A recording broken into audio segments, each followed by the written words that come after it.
बिस्मिल्लाहिर्रहमानिर्रहीम। किताब असासुन नहव, page number 14। आज इंशाअल्लाहुल करीम हम 5वां सबक मारिफा और नकिरा का बयान इंशाअल्लाहुल करीम हम ये सबक पढ़ते हैं।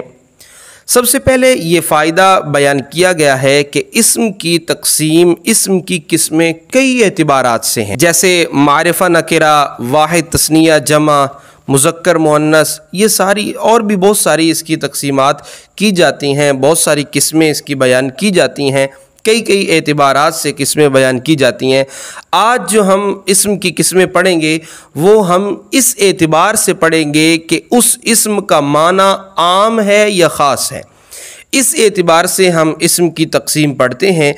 माना के आम और ख़ास होने के एतबार से इस्म की दो किस्में हैं।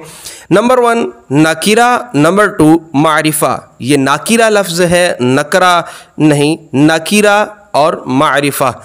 नकिरा और मारिफा ये इस्म की दो किस्में हैं माना के आम और ख़ास होने के एतबार से। नकिरा क्या होता है? नकिरा की तारीफ़ ये है जिस इस्म से कोई ख़ास चीज़ ना समझी जाए, आम हो। जैसे मिसाल के तौर पर मैं कहूँ मर्द। अब देखें दुनिया में कितने मर्द हैं, ठीक है, तो ये आम है, बहुत सारे मर्द हैं। अब अगर किसी ख़ास मर्द का नाम लिया जाए, मेरे सामने एक शख्स मौजूद है, मैं मुराद वो लेता हूँ, मैं कहता हूँ अर्रजुल, तो अब एक ख़ास मर्द हो गया है। हमने पूरी दुनिया के मर्दों में से एक मर्द को ख़ास कर लिया कि मेरी मुराद ये है। तो जब तक कोई चीज़ ख़ास ना हो, आम हो, तो वो नकिरा कहलाती है। जैसे तिफ़्लुन, बच्चा। अब दुनिया में पता नहीं कितने बच्चे हैं, बहुत सारे बच्चे हैं, तो ये नकिरा ही कहलाएगा। इसी तरह रजुलुन, फ़रसुन, रजुलुन मर्द, फ़रसुन घोड़ा। अब दुनिया में पता नहीं कितनी किस्म के, कितनी नस्लों के, कितने घोड़े हैं, हमें मालूम नहीं है। तो ये आम चीज़ है, ख़ास चीज़ नहीं है। तो जिस इस्म से कोई ख़ास चीज़ ना समझी जाए उसे नकिरा कहते हैं। अब एक फ़ायदा भी बयान कर रहे हैं कि अरबी ज़बान में इस्तेमाल होने वाला हर इस्म नकिरा शुमार होगा जब तक उसका मारिफा होना साबित ना हो जाए। आगे कई चीज़ें इस तरह की बयान की जाएंगी, तो ये चीज़ ज़हन में रखिएगा। जिस चीज़ की आपको अलामत बयान की गई है ना, मिसाल के तौर पर मुज़क्कर और मुअन्नस है, मुअन्नस की हमें अलामतें बयान की जाएंगी कि ये भाई ये 3 अलामतें हैं, जिसमें ये निशानी पाई जाए तो वो मुअन्नस होगा, जिसमें ये निशानी नहीं है तो मुज़क्कर होगा। तो यूँ हर इस्म जो है वो नकिरा होगा। हाँ, अगर जब उसके अंदर मारिफा की अलामत पाई जा रही है तो मारिफा की अलामत जब हम देखेंगे, मारिफा की जब निशानी हम उसमें देखेंगे, तो हम मारिफा की पहचान करके ये कहेंगे कि ये मारिफा है, फ़लाँ किस्म से इसका ताल्लुक़ है। अगर कोई भी उसकी निशानी, कोई अलामत, कोई किस्म मारिफा की नहीं पाई जा रही तो वो इस्म नकिरा ही कहलाएगा। मारिफा क्या होता है? जिस इस्म से कोई ख़ास चीज़ समझी जाए, कोई मुअय्यन चीज़ समझी जाए, जिसको नॉमिनेट किया जाए या किसी भी चीज़ को ख़ास कर लिया जाए।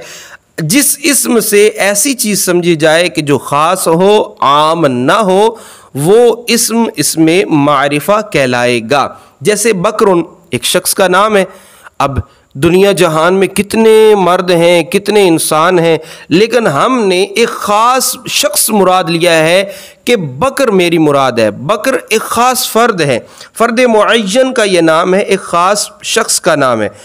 अब मारिफा की किस्में कितनी हैं, मारिफा की किस्में कह लें, मारिफा की अलामतें कह लें, मारिफा की निशानियाँ कह लें, यानी हमें कैसे पता चलेगा कि ये इस्म नकिरा है या मारिफा है। नकिरा का तो सादा सा तरीका है, वो आप देखें कि मारिफा की उसमें निशानी है या नहीं है, मारिफा की अलामत है या नहीं है, मारिफा की किस्म में से ये है या नहीं है। अगर तो मारिफा की किस्म में है तो उसको मारिफा कह दें, अगर मारिफा की किस्म नहीं है तो उसको नकिरा कह दें। नकिरा पहचानना भी मुश्किल नहीं है, मारिफा की पहचान करना भी मुश्किल नहीं है।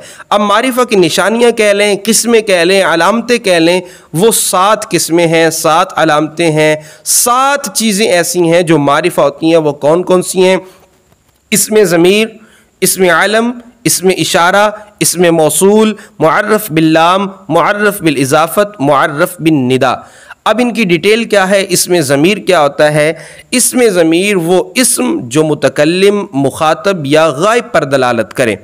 अब इसका क्या मतलब है, ज़मीर किसे कहते हैं, इसको मैं सादा से अल्फाज में आपको यूँ समझाऊँ। मिसाल के तौर पर मैं कहता हूँ कि ज़ैद आया, उसने ये काम किया, उसने बर वक्त सबक सुनाया, वो बहुत अच्छा पढ़ने वाला है, वो टाइम पे आने वाला है, वो क्लास में एक्टिव है, वो वक्त पे आता है, वक्त पे जाता है, अपना काम वक्त पर करता है। अब देखें, ज़ैद ये लफ्ज़ मैंने एक बार बोला है, अब वो उसने ये किया, वो यूं कर रहा है, वो ये करता है। अब ये जो वो उसने, अब देखें ये ऐसा लफ्ज़ है जो हमें बता रहा है कि यहाँ पे एक ऐसे शख्स की बात की जा रही है जिसका जिक्र आप पहले कर चुके हैं। इसकी एक दूसरी तारीफ़, दूसरी डेफिनेशन ये भी की जाती है कि वो इस्म जो ऐसे मुतकल्लिम, मुखातब या गायब पर दलालत करे जिसका ज़िक्र आप पहले कर चुके हो, जिसका ज़िक्र पहले हो चुका हो। जैसे यही मिसाल मैंने दी है ज़ैद वाली कि ज़ैद उसने ये किया, उसने ये किया, उसने पहली मरतबा मैंने ज़ैद का नाम ले लिया, बाद में मैं कह रहा हूँ उसने यूँ किया, वो यूँ करता है, वो यूँ करता है। तो ये जो उसने, वो ये उर्दू के अंदर इसमें ज़मीर, अरबी के अंदर भी यही ज़मीरें हैं जो मुतकल्लिम पर दलालत। मुतकल्लिम कहते हैं बात करने वाले को, जैसे मैं बात कर रहा हूँ, मैं बोल रहा हूँ आपसे, तो मैं मुतकल्लिम हूँ। जिससे कलाम हम कर रहे हो, जो सामने वाला होता है, जिससे हम बातचीत कर रहे होते हैं, वो हमारा मुखातब होता है। और अगर हम थर्ड पर्सन की बात करें, किसी और शख्स की बात करें जो हमारे सामने मौजूद ना हो, जिससे हम बात ना कर रहे हो, वो गायब कहलाएगा। मुतकल्लिम इसको इंग्लिश के अंदर फर्स्ट पर्सन, मुखातब को सेकंड पर्सन, और जो गायब है उसको थर्ड पर्सन भी कहते हैं। जैसे मिसाल के तौर पर अना मैं, अंता तू, हुआ वो। अब बाकायदा इसमें ज़मीर का सबक आगे आएगा इंशाअल्लाह, वहाँ पे आप डिटेल के साथ इसको पढ़ लेंगे। अभी तक के लिए इतना ही काफ़ी है। इसमें अलम, अलम कहते हैं नाम को, वो इस्म जो किसी ख़ास शख्स, जगह या चीज़ का नाम हो। जगह है, शख्स है, या कोई भी एनीवन, कोई चीज़ है, एनीथिंग है, कोई भी चीज़ है, उसका जो नाम होगा वो नाम इसमें अलम कहलाएगा। जैसे खालिदुन एक शख्स का नाम है, बगदाद शहर का नाम है, जगह का नाम है, जुल्फ़िकार एक तलवार का नाम है। जुल्फ़िकार मौला अली करमल्लाहु ताला वजहुल करीम की तलवार को कहते हैं। अब तलवारें तो वैसे बहुत सारी हैं दुनिया जहान में, लेकिन उस ख़ास तलवार का एक नाम रख दिया गया कि जुल्फ़िकार, ये हज़रत अली मुर्तज़ा रज़ियल्लाहु ताला अन्हु की तलवार का नाम है। तो यूँ पूरी दुनिया की तलवारों में वो तलवार ख़ास हो गई जिसका नाम जुल्फ़िकार है। इसमें इशारा, वो इस्म जिससे किसी की तरफ इशारा किया जाए, जैसे कहते हैं ना वो, ये, तो ये चीज़ें अरबी के अंदर ये, इसके लिए क्या क्या लफ्ज़ इस्तेमाल होते हैं, जैसे हाजा और ज़ालिका, हाजा ये, ज़ालिका वो। इसकी भी डिटेल आगे इंशाअल्लाह मज़ीद नए सबक के अंदर आएगी, बाकायदा इसका भी हम चैप्टर पढ़ेंगे। अब यहाँ पे मैं इन शॉर्ट थोड़ा सा इसमें ज़मीर और इसमें इशारा का फ़र्क बयान करता चलूँ। इंशाल्लाह ये मज़ीद जब आप पढ़ेंगे तो उसमें भी वाज़े हो जाएगा, लेकिन इस किताब के अंदर इसका फ़र्क वाज़े तौर पर लिखा हुआ नहीं है। इसका फ़र्क यूँ समझ लीजिए, अब देखें हम इसमें ज़मीर में भी कह रहे होते हैं कि किया उस एक मर्द ने, आया वो एक मर्द, अब वहाँ पे भी वो इस्तेमाल हो रहा होता है, और यहाँ पे भी ज़ालिका का माना वो है। तो अब हमें पता कैसे चलेगा कि यहाँ पे, जैसे मैं कहता हूँ कि वो ज़ैद, वो दो औरतें हैं, अगर मैं यूं कहता हूं, आपको कैसे पता चलेगा कि भाई यहाँ पे हमने इसमें इशारा इस्तेमाल करना है या इसमें ज़मीर इस्तेमाल करनी है? उसका आसान सा तरीका जानने का ये है कि हम यहाँ पे इसमें ज़मीर लगाएं या इसमें इशारा लगाएं।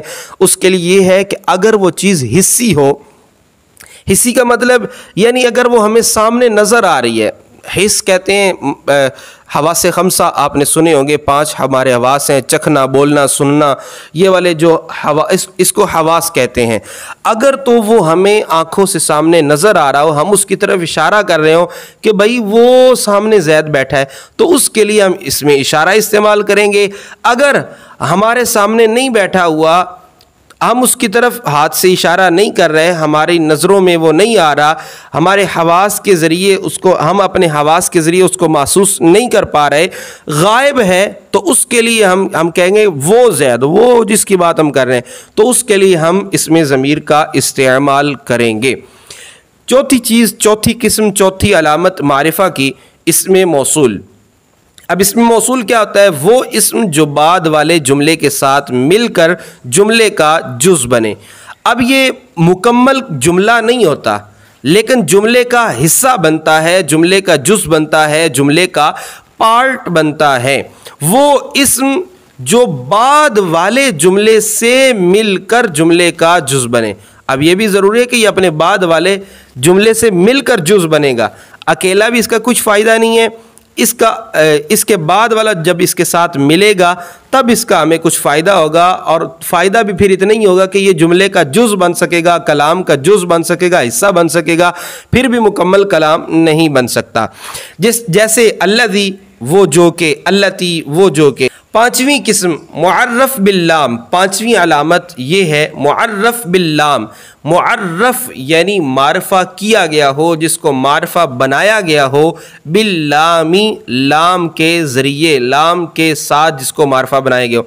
इसकी तारीफ़ क्या है? जिसके शुरू में अलिफ लाम हो, जिसके शुरू में अलिफ लाम आ जाए। जो भी लफ्ज़ है अगर शुरू में अलिफ लाम आ रहा है, अल आ रहा है, जैसे अल किताबु, इसके शुरू में अल आ रहा है, अलिफ लाम आ रहा है, तो जिस लफ्ज़ के शुरू में भी अल लगा देंगे, अलिफ लाम लगा देंगे, वो मारिफा बन जाएगा। जैसे हमने नकिरा की मिसाल पढ़ी थी, तिफ़लुन।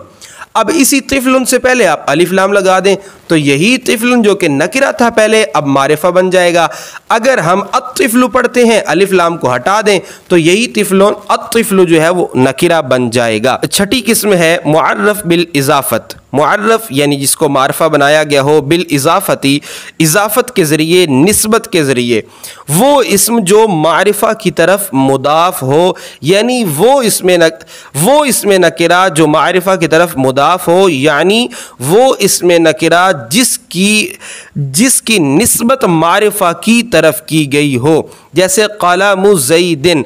अब देखें, क़लमु ये नकिरा है, इसके अंदर मारिफा की कोई अलामत, कोई निशानी, कोई किस्म नहीं पाई जा रही, जबकि ज़ैदिन ये मारिफा है, इसमें अलम है, किसी शख्स का नाम है। तो यूं एक नकिरा की मारिफा की तरफ हमने इजाफत की, निस्बत की, हमने कहा जैद का कलम। अब कलम की निस्बत हम जैद की तरफ कर रहे हैं, तो जब कलम की निस्बत हमने एक ख़ास शख्स की तरफ कर दी तो वो कलम भी अब ख़ास हो गया। देखें दुनिया में पता नहीं कितने कलम है, कितने पेन है, कितनी पेंसिलें। जब हमने कह दिया ना कि जैद का कलम, तो पता चल गया कि और कोई कलम मुराद नहीं है, बल्कि जो इस जैद का कलम है ना वो मुराद है। मुअर्रफ बिन निदा यानी जो पुकारने के ज़रिए मुअर्रफ मारफा बनाया गया, बिन निदाई, निदा के ज़रिए, निदा कहते हैं पुकारने को, जिसके शुरू में हरफ़े निदा हो उसे मुअर्रफ बिन निदा कहते हैं। हरफ़े निदा कितने हैं? हरूफ़े निदा 5 हैं। हाशिया नंबर 1 में देखिए हरूफ़े निदा 5 हैं। या, अया, हया, आई, हमज़ा। हमज़ा मफ्तूहा इसको कहते हैं, यानी वो हमज़ा जिसके ऊपर ज़बर होती है। या, अया, हया, आई, हमज़ा मफ्तूहा, ये 5 हरूफ़ निदाएँ। जिस लफ्ज़ के शुरू में हरफ़ निदा आ जाए तो वो अगरचे पहले नकीरा था, लेकिन जब हमने हरफ़ निदा लगा दिया तो हरफ़ निदा लगाने से वो नकीरा मारिफा बन जाएगा। जैसे रजुलन वैसे तो नकीरा है, लेकिन हमने जब हरफ़ निदा लगाई तो जब हमने हरफ़ निदा लगाया तो बन गया या रजुलु, तो अब ये नकीरा से मारिफा बन गया। फ़ायदा, अल यानी अलिफ लाम अरबी में हरफ़ तारीफ़ है, यानी मारिफा बनाने वाला हर्फ है। आपके पास कोई नकीरा है, आप उसको मारिफा बनाने चाहते हैं तो उसका सिंपल सा कुलिया ये है, सादा सा तरीका ये है, आप उसके शुरू में अलिफ लाम लगा दें। जैसे मिसाल के तौर पर मैं कहता हूँ अरबिय्यतुन, तो अलिफ लाम लगा दें तो अल अरबिय्यतु, ठीक है। और तनवीन जो है, ये तनवीन नकीरा की अलामत है, हरफ़े तनकीर है। अलिफ लाम हरफ़ तारीफ़ है और तनवीन हरफ़ तनकीर है। यानी अगर किसी लफ्ज़ को आपने मारिफा बनाना है तो अलिफ लाम लगा दें, अगर नकीरा बनाना है तो उसके आखिर पे तनवीन लगा दें, 2 पेशें, 2 ज़बरें, 2 ज़ेरें लगा दें तो वो नकीरा बन जाएगा। एक चीज़ ये भी ज़हन में रखिएगा, जब किसी भी लफ्ज़ के ऊपर हम अलिफ लाम शुरू में लगा देंगे तो जब नकीरा के ऊपर अलिफ लाम आ जाता है तो अलिफ लाम उसे मारिफा बना देते हैं। जब वो मारिफा बन जाएगा, अलिफ लाम उसे मारिफा बना देता है। जब वो मारिफा बन जाएगा तो उस वक्त उस नकीरा को, जो कि अब मारिफा बन चुका है, अब उसे मुअर्रफ बिल्लाम कहेंगे। जैसे किताबुन से अल किताबु, अब कोई भी लफ्ज़ ले लें, उसके शुरू में अलिफ लाम लगा दें तो वो मारिफा बन जाएगा। जब तनवीन वाले लफ्ज़ पर अलिफ लाम दाखिल होता है तो तनवीन गिर जाती है। यूँ समझ लीजिए, ये चीज़ आपने बिल्कुल ज़हन में बिठा लेनी है कि अलिफ लाम और तनवीन ये आपस में दुश्मन है। जैसे दो दुश्मन शेर और बकरी आपस में इकट्ठे नहीं न बैठ सकते, तो इसी तरह अलिफ लाम और तनवीन ये किसी भी इसम के ऊपर इकट्ठे नहीं हो सकते। जिस लफ्ज़ के ऊपर भी अलिफ लाम आ जाएगी वहाँ से ऑटोमेटिकली तनवीन ख़त्म हो जाएगी। अगर आपने तनवीन लगानी है तो अलिफ लाम उस पर नहीं आएगा। ये चीज़ भी ज़हन में रखिएगा, तनवीन और अलिफ लाम में से जो ताकतवर है ना वो अलिफ लाम है। यानी जैसे ही किसी भी लफ्ज़ के ऊपर अलिफ लाम आएगा तो उस लफ्ज़ के ऊपर से तनवीन ऑटोमेटिकली ख़त्म हो जाएगी। तो ये चीज़ आपने ज़हन में रखते हुए इस कायदे को पढ़ना है। जब तनवीन वाले लफ्ज़ पर अल दाखिल होता है यानी अलिफ लाम दाखिल होता है तो तनवीन गिर जाती है। जैसे अमल से अल अमलु, अमल से अल अमलु। अब आगे नक्शे की सूरत में इस्म की आम और ख़ास होने के एतबार से जो तकसीम है, जो किस्में हैं वो बयान की गई हैं। इस्म की दो किस्में हैं, ख़ास और आम होने के एतबार से नकीरा और मारिफा। नकीरा की कोई किस्म नहीं है, मारिफा की किस्में हैं, मारिफा की अलामतें हैं। 7 अलामतें बयान की गई हैं। अगर इनमें से कोई पाई जाए तो मारिफा होगा, वरना अदरवाइज़ वो नकीरा होगा। आज का हमारा सबक मुकम्मल हुआ। इंशाअल्लाहुल करीम अगले सबक के साथ फिर मिलेंगे। मअस्सलामतिल लिक़ा। अस्सलामु अलैकुम व रहमतुल्लाहि व बरकातुहू।